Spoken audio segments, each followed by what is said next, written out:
Well, breaking news in the Middle East and a fresh warning from President Donald Trump as the United States conducts 10 strikes against multiple Iranian targets.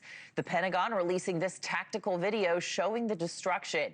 This back and forth is all in response to another Iranian attack against a tanker in the Strait of Hormuz. Iran also conducting drone and ballistic missile strikes in Bahrain and Kuwait. The regime is threatening a complete halt to negotiations with the United States. President Trump now saying the U.S. may no longer be reasonable and, quote, will be forced to militarily complete the job.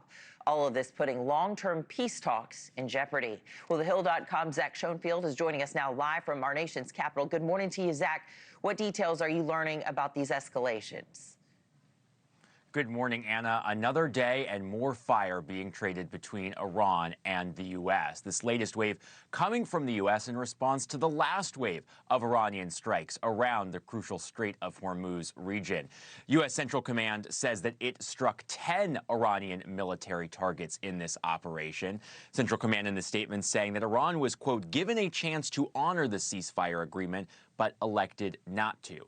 Now, the president himself also chimed in on this operation last night. I want to show you a bit of what he had to say on Truth Social. He said that these strikes specifically targeted Iranian missile and drone storage locations, as well as coastal radar sites. But in addition to this announcement, the president also sending a new warning, saying that it is very possible that they will never learn. There may come a point when we are no longer to be able to be reasonable and will be forced to militarily complete. So even as we continue to have these talks about that memorandum of understanding as in a deal, the president there still holding the threat of military action over Iran.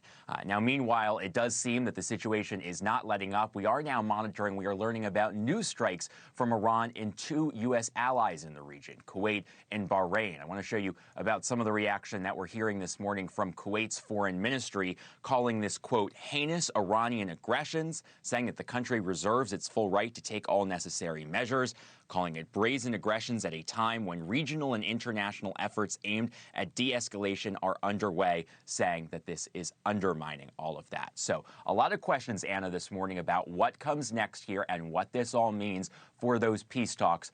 President Trump is in Washington, D.C. this weekend at the White House. He's got nothing on his public schedule, but we'll continue to monitor it and bring you any updates if things change. Anna? Yeah, Iran doesn't seem to be making any friends there, firing on its neighbors, our U.S. allies in Kuwait and Bahrain. Thank you so much. TheHill.com's Zach Schonfeld live in Washington. Thanks a lot. Thank you for watching. Subscribe below and download our NewsNation app right now on your phone, and you will get fact-based, unbiased news for all Americans.